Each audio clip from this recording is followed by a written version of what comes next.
समय बड़ा ही चालाक खिलाड़ी होता है। जब हम सोचते हैं कि सब कुछ हमारे नियंत्रण में है, तब वो धीरे धीरे हमें वही दिखाता है जो हम देखना नहीं चाहते। जब पुरुष युवा होता है तो उसे लगता है कि वह अजेय है। पैसा, ताकत, आवाज, रुतबा सब उसके इशारों पर चलते हैं। वह घर से निकलते वक्त आईना देखता है, खुद को बेताज बादशाह समझता है। पर एक दिन ऐसा आता है जब ये सब धीरे धीरे छिनने लगता है। शरीर जवाब देने लगता है, चेहरे पर झुर्रियां आ जाती हैं, आवाज कांपने लगती है, और जिनसे कभी तालियां बजी थीं, वो अब पहचानने से भी इनकार करने लगते हैं। और तब वही पुरुष अकेले बैठा अतीत को घूरता है, जहां उसके पीछे खड़ी थी एक स्त्री, उसकी पत्नी। एक ऐसी स्त्री जो खुद को हमेशा पीछे रखती रही, जिसके लिए जीवन का अर्थ था घर को सहेजना, बच्चों को पालना, परिवार की जिम्मेदारियों में खुद को भुला देना। सुबह से रात तक बिना रुके, बिना थके वो सबके लिए जीती रही। पर किसी ने नहीं पूछा, तुम थकी तो नहीं? किसी ने नहीं देखा उसकी सूजी हुई आंखें, जिनमें हर रोज अधूरी नींद और छुपा दर्द होता था। और उसका पति कभी गुस्से में ताना मार देता, कभी चुप रहकर उसे अनदेखा कर देता, कभी दूसरों की बातों में आकर उस पर शक करता, और कभी अपनी नाकामियों का ठीकरा उसी पर फोड़ देता। फिर भी वो चुप रही। उसने कोई शिकायत नहीं की, कोई शोर नहीं मचाया, क्योंकि वो जानती थी उसका दर्द समाज के लिए कोई मुद्दा नहीं है। उसे यही सिखाया गया था, सहना ही नारी का सौंदर्य है और त्याग ही उसका धर्म। वो रोज चुपचाप अपने आंसुओं को तकिए में छुपा लेती थी।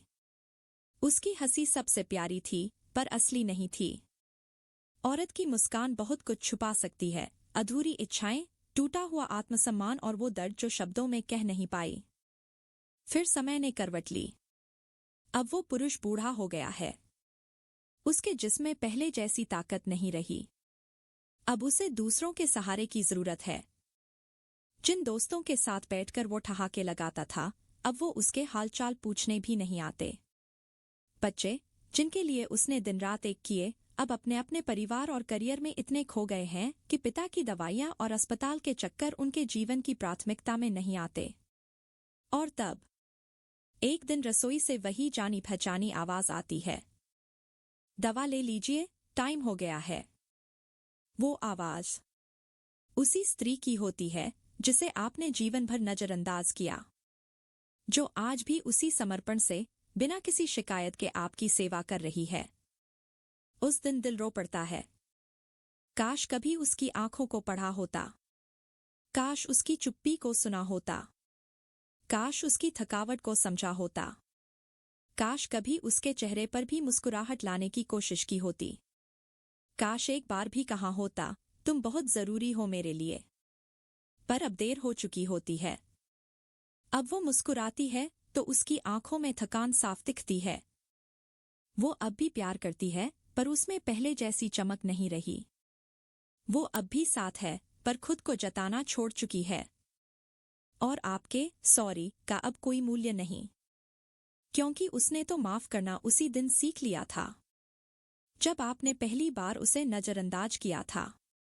फिर भी अगर वो आज भी आपके साथ है, तो यह आपका दूसरा मौका है। उसका सम्मान कीजिए, उसकी थकान में अपना हाथ दीजिए, उसकी चुप्पी में अपना ध्यान दीजिए, उसकी आंखों में वो प्यार तलाशिए जो उसने कभी जताया नहीं, पर हर रोज निभाया।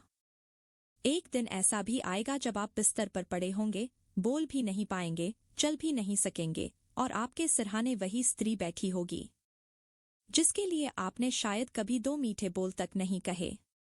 उस दिन आप शायद आंखें चुराएंगे, खुद से, अपनी गलतियों से, और उस स्त्री से जिसने सब सहकर भी साथ नहीं छोड़ा। समय रहते संभल जाइए, क्योंकि बुजुर्गी में दौलत, शोहरत या दिखावा साथ नहीं देता। साथ देती है वही स्त्री जिसे आपने जिंदगी भर समझने की कोशिश ही नहीं की।